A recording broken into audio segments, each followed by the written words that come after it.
In this video, we're doing a sew along and I'm doing my take on making the EVELYN handbag.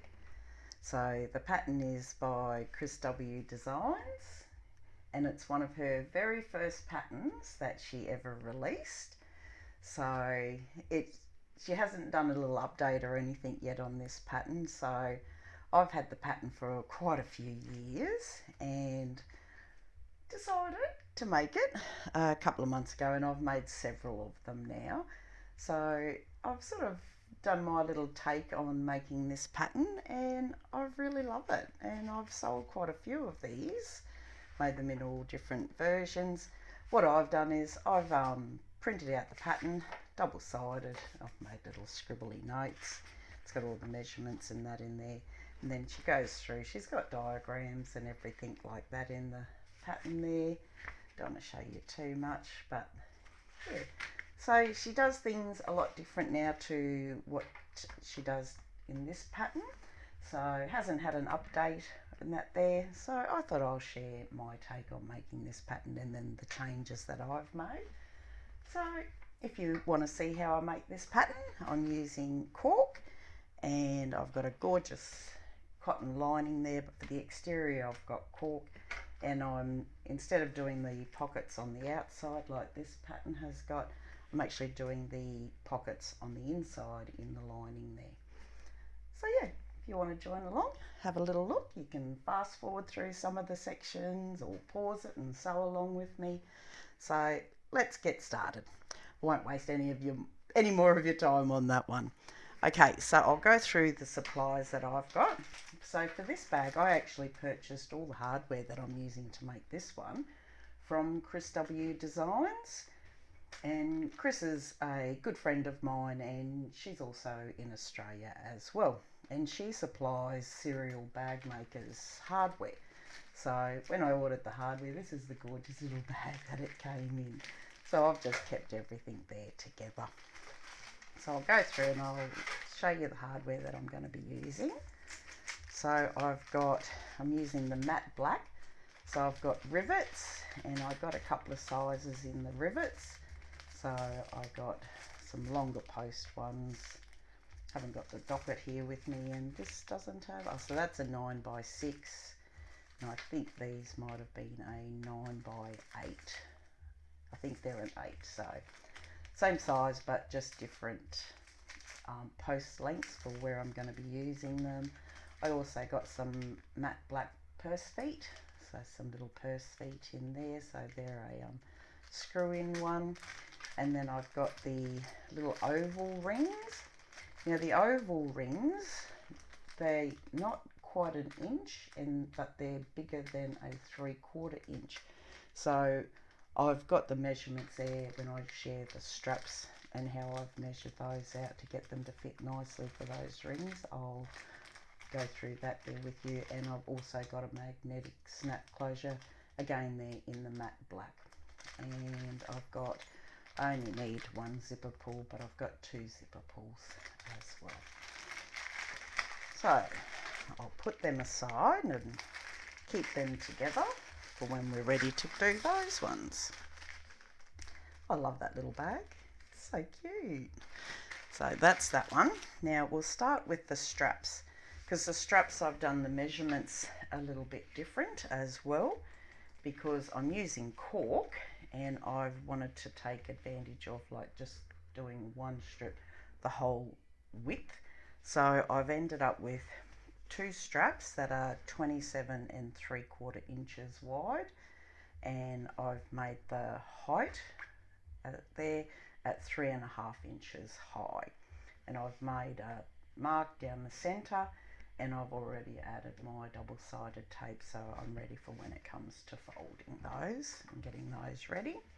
So what I did there is I cut the full width of the roll of the cork material, and then I just removed the selvage edges from the cork, and that's the length then, or the width that I was left with. So, and I find that still makes a really nice handle. Now for strap connectors, instead of cutting 4 separate pieces, I've just cut one long piece and I've cut it at 24 inches wide by 1 3/4 inches high, and then this I'll be folding over to the center, and then I'll stitch it down, and then I'll be cutting it into 4 strap connector pieces after I've done that. Save doing 4 individual strap connectors. I've got my side panels out of cork as well, and with these ones I haven't added any interfacing at all because I want the sides to be able to fold in quite easily and that there. So I've made pattern notches, and then I've just made notches, but I've put little marks on there where my notches are so you can see them. So I've got 2 side panels. I've got my base, so for the exterior bottom of the bag, so my bag's going to be a 2-tone, so I'm doing 2-tone bag.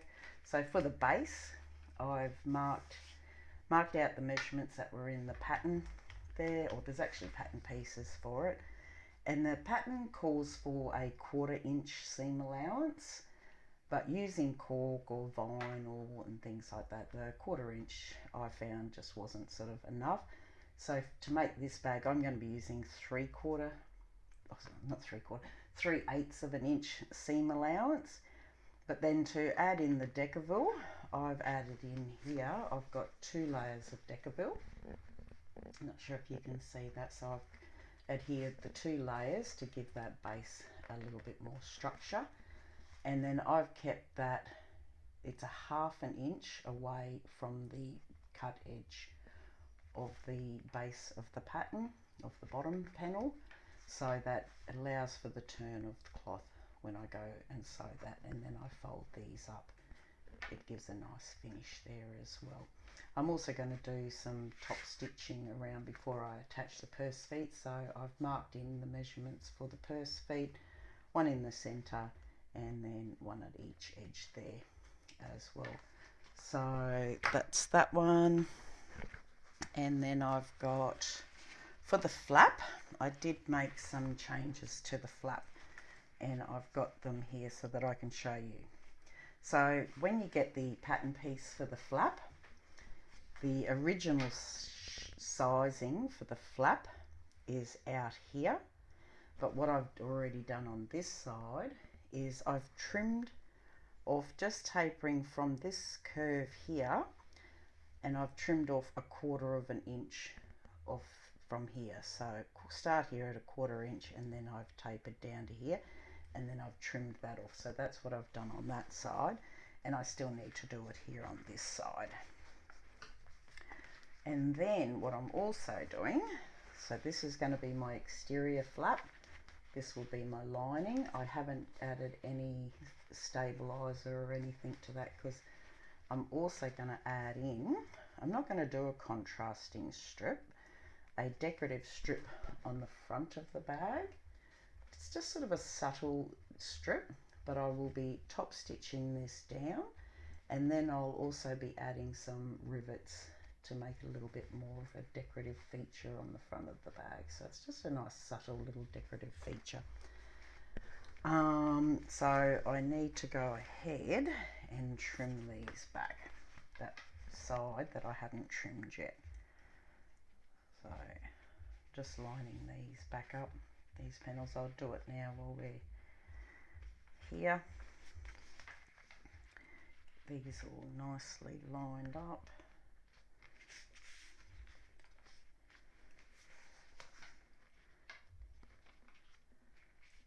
That edge there, edge there, and that all looks good. Just want to make sure. So before I trim, put these right sides together. So I want to make sure I had done this side here. So I've already trimmed both of those on that side, and I need to trim both of these on this side.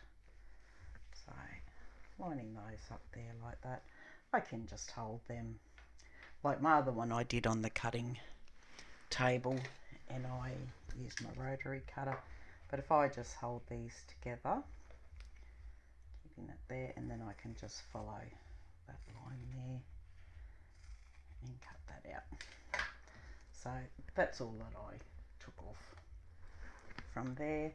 And then another tip I thought I'd share with you, if you have a bit of a hard time sewing around curves, what you can do is you can get your ruler. I'll grab one here to show you, and you can mark your stitching line. So for the flap, I'm keeping the stitching line still at 1/4 inch because it's just for the flap. I don't need a big seam allowance or anything on there. So what you do, grab a ruler, you've got your 1/4 inch or 1/2 inch or whatever the seam allowance is, put your marking along there and just get a pen and just go along and follow the long straight edges are easy. As you get to corners, I usually like to use one of these lines, and then it has a mark here. I'll use this one. Then I can sort of start marking the curve. You can either move your piece or move your ruler and just keep marking around. You can see by doing this, I'm even still lining up exactly where my previous ones are. An inside curve, I'll show you. Look, I've still got this little mark here, and I'm going to mark exactly there. Here, I'll go into this little gap here where I haven't got a little mark. 1/4 inch, make a mark. 1/4 inch, make a mark. You don't have to have full connecting pieces like here. You'll probably see I've just done a little mark, a little mark, a little mark. And so then for that corner, I've done a line here and a line there, and then I'll just sort of smooth that little corner around if it's not already smooth. That was just a little tip that I thought I'd share. I've already added some Decaville for my inside piece of my flap, and I've marked the marking where I'm going to be putting the magnetic snap. So adding that bit of Decaville there just gives that a little bit of more structure there, so it can't come out. And so that's those ones. I'll just put my scissors away. So we've got that piece. Then I've got my front and back piece. So this will be my back panel. I've already attached my logo there. I've just got plastic on there so that it doesn't get scratched. So I've got new logos. So they've come out quite nice. I don't have a matte black logo, but I do have a gunmetal. So I'm just going to use my gunmetal black on there. Now on the wrong side here, what I've done is I've marked out a 1/2 inch seam allowance, I've placed marks at a 1/2 inch because I wanted to place my Decaville, this is Decaville Light, a little bit away from where I'm going to be stitching. So we'll be stitching these at the 3/8 inch seam allowance, but I wanted my Decaville in a little bit further, so I just placed little guides before I pressed that into place. And then I've backed my logo there. I've got a really light, like a smaller piece of Decaville Light. I've adhered that down, and then I've adhered down a bigger piece. I can add in some, like if you didn't want to do that, you can add in like some duct tape. This is cotton, like cloth tape, so it's like a duct tape, but it's got more strength to it. So you can add a piece of that over the top. And I like to just make sure it lays nice and smooth and there's no puckers or anything like that. That also then just gives that a little bit more structure. Not more structure, but more security and stability there, so things won't fall off. When you do apply these, make sure it's really nicely adhered. So down nice and secure and strong. So that's my back panel, and I've placed the markings that were on the pattern piece. So little notches there, and I've got the centres already marked. There's my centre at the bottom, there's already marked. Just keeps everything really consistent and nicely lined up. This is my front piece, and I've already placed a mark on the front where my opposite side of my magnetic snap closure is going to go, and again there, and I also like usually make little notes as well so that I know what's my front, what's my back, and I've got all my pattern notches, and then I've marked them with some friction pen just so you could see them as well. Again there, use the same piece that I'd created there, and I've kept the Deckerville ½ an inch away, even though I'm going to be stitching at 3/8 of an inch.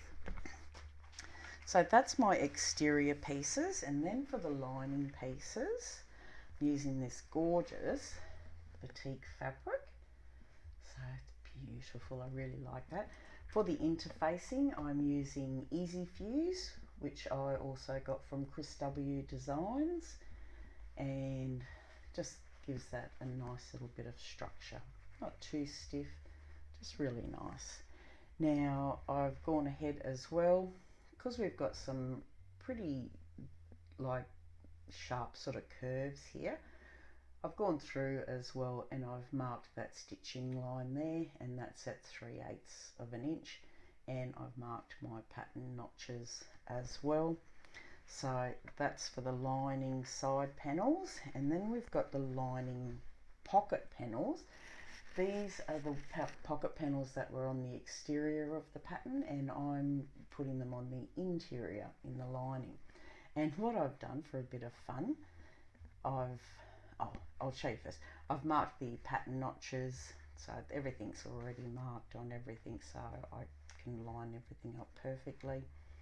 And what I'm doing is, this will be the outside of the pocket, and this piece here will be on the lining side. So when you get a batik fabric, you can use either side.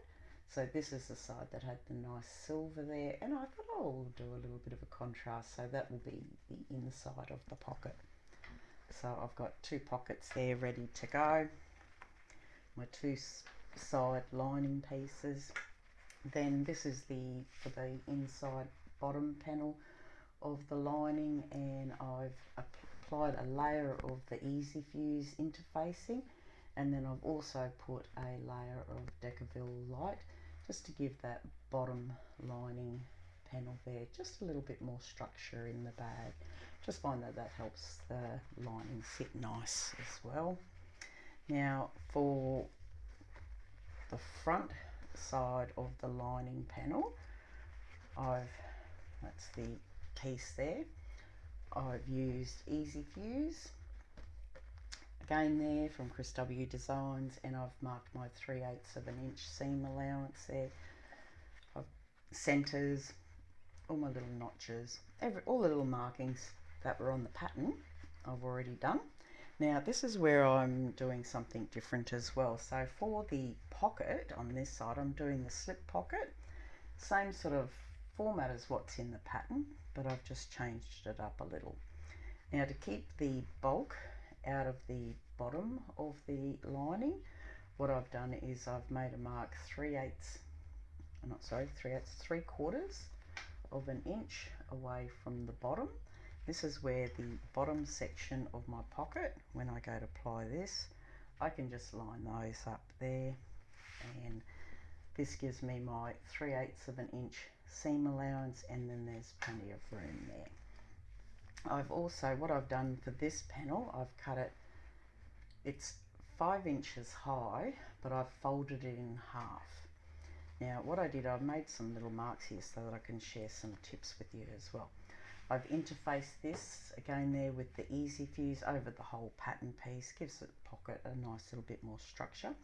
If you wanted to keep the bulk out of the side seams of your lining, so if you've got a domestic machine and your machine struggles at times, and your aim is to reduce some of that bulk, what you can do is, I'll start from the beginning here. I used this panel to create this pocket, and what I did was on the pattern piece, I worked out where I wanted that pocket to sit, and then on the pattern piece I then just made the mark down from the top where I wanted that one to be on this pattern, that little mark, is 1 3/4 inches down from the top cut edge. I made a little mark, and then on the pattern piece, I just got the pattern piece, take that away, on the pattern piece, so we'll assume this is the pattern piece, I just then folded it down, and that created then the top section of my pattern, worked out where I wanted the pocket to sit and start from the bottom, and then I used that same pattern piece and I folded that up, and that created my pattern. Hope that makes sense. If you need me to clarify that, just let me know. So I then cut that on the fold there. Now if you want to reduce the bulk, what you can do is exactly what I've done there, but measure in 1 inch, because what you can do is you can trim off like a 1/2 inch there, because we don't need a 1 inch seam allowance, but you can fold this right sides together. You can leave the 1 inch there and then we can trim it down later. Fold that right sides together, stitch from the top edge, line up these 2 raw edges here and stitch down to the bottom, lock your stitches at the beginning and the end, and then you've got a seam. You can then trim that seam allowance down to a 1/4 inch or 1/2 inch. You don't need a big seam allowance there, 1/4 inch is probably fine, so trim that off. Repeat and do the same for this side again there, starting at the top, stitch down to the bottom, lock your stitches and that. Then what you can do is you can then just turn it right side out, and you would have a pocket that would be about 2 inches smaller, let's say, and then it would sit, you could place it in the same position, but you would just center it and it would be out of your seam allowances, so that would reduce bulk. Now for this pocket, why I've got the cut edges up the top is I'm using some cork, and I've cut this cork here 1 inch high, and I've just cut it out. The piece I had was 13 inches wide, and then I will be applying that to the top of that pocket, and it gives it a little bit of a decorative element, and it'll be folded over it, and that will encase that raw edge. And then I'll be adding some little rivets where I do the dividing sections on the pocket. So that's that piece. So that's for the front, so we'll go through and you'll be able to watch me do that piece. Then for the back panel, what I've done is I've just adhered my label here, and then I will stitch that down to secure that one, but it's already centered there. Got my center markings again, everything's all marked, ready to go. Seam allowances, notches, center marks, everything's there's done. Now this is another section where I'm doing it different. This has a smaller zipper pocket, and the technique is completely different. So for this one, I'm doing a pocket that will have a facing. So for my facing piece for the pocket, I'm making a lovely big pocket. I've cut this piece here, and I've used a non-woven interfacing, so just a lightweight non-woven interfacing. Won't have any stretch in there, and it's nice and thin, so there's no bulk on that then. Marked my center line because that will help me when it comes time to lining that up. I've cut it 11 inches wide, so from raw edge to raw edge, and 2 3/8 of an inch high. Why I do the 2 3/8 is I can then just get my ruler, grab a ruler here, and it makes it easy for marking out my zipper opening. Just get my ruler, line up that raw edge there on that 1 inch mark, just draw a line, and I can just go straight across from there. My interfacing's in sort of side there, so I just follow the cut edge of the fabric, 1 inch line, turn this around and just do another 1 inch line, and then I've got a 3/8 of an inch opening, and then I just make another mark with the ruler and I come in 1 inch. So if you just do 1 inch, 1 inch all the way around, you've created then this little box. Now if you like, what you can do so that you remember when you stitch down, because we'll be just stitching around this little box, and what we're going to do when it comes time to cutting, we're going to cut a slit through the center, and then we're going to be cutting to these corners here. I don't tend to mark the corners, but because I've done so many, I don't sort of worry about it. I just sort of know where I'm cutting, but that can be quite helpful. So just make a mark. So you could do, I recommend probably about 3/4 of an inch, half an inch, at least half an inch you would want to do. So that would be a half an inch there. So half an inch is probably suffice. And when you cut, you're going to be cutting right to those corners there. So, and you'll be cutting right through the center. Just so you know, that's sort of where you'll be cutting. It doesn't have to be directly exactly in the center, but around that center there, because we'll be cutting this open, making a little window. So then for my pocket pieces, I've got my 2 pocket pieces here. So I've used SF101 for these pieces because I don't like my pocket panels inside to be too thick and bulky for when it comes time to closing and folding the bottom edges and things like that. So I find just some SF101 or just a really light interfacing is more than suffice for that. And that's all for that one. I think we have covered that bit. Oh, and then I've got my zipper. Got the most important thing, a zipper. And I've cut my zipper a little bit wider than this. So these pockets here, they're also cut at that. I probably should give you those measurements. They're cut at the 11 inches so that they line up with the pocket facing. And then for the height of these, I cut them at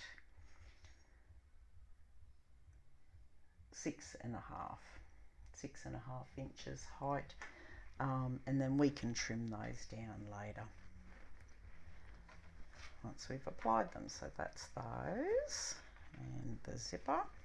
Love this zipper. This zipper, I also got this zipper tape as well from ChrisW Designs.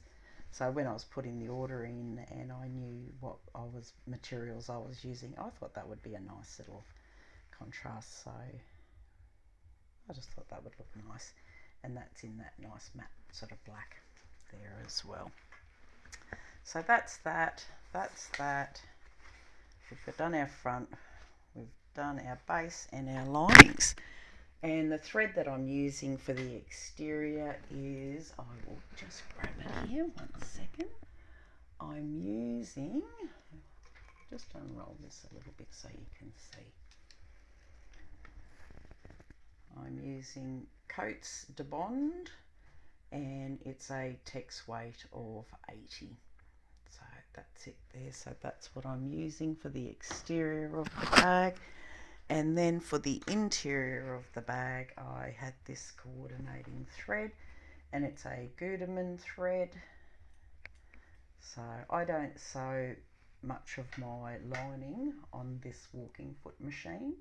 The machine I'm using is a fully automatic Voltex walking machine, and the type of machine it is a VT, which is Voltex, and it's a 0330 T-D4. So that's the machine, and that's the colour that I'm choosing. So that's the thread that I got. It's the Gutermann, and it's 100% polyester thread. So that's that, and then we've got our pattern, and then I'll have like some scissors and just your normal sewing things. And then of course I have to have, how cute is this? I've got a nice icy cold drink in case I get thirsty, and I've got my a little coaster. So the little coaster and the cup I got from Sewer's Delight, which is where I'm teaching bag making classes as well, and I also buy a lot of my supplies from there as well. So yeah, isn't she cute? Isn't she adorable? So she's going to be sewing along with me today, making a handmade bag. I love it. So you can get all sorts of cute little things at Sewer's Delight. And they're here in Australia as well, in Brisbane, and they're based at Browns Plains. If you haven't been in there, well worth going in. She's got so much good things. You'll see more of the makes that I make in future videos using a lot of her materials, especially now that I teach classes there as well, and I also helping out there with them as well. So that's all of the little overview of what we're using, what I'm making. So again there, that's the pattern that I'm using. It's a gorgeous bag. It really is a beautiful bag. So love the design. ChrisW Designs.com we can get the patterns from, and there's also chriswdesigns.com.au if you're looking for some of the gorgeous hardware that Chris has here in Australia. So yeah, and I just want to thank Chris as well for allowing me to do the video, and I hope she enjoys it as well. So I really love it. Okay then, I shall get set up and we'll get started.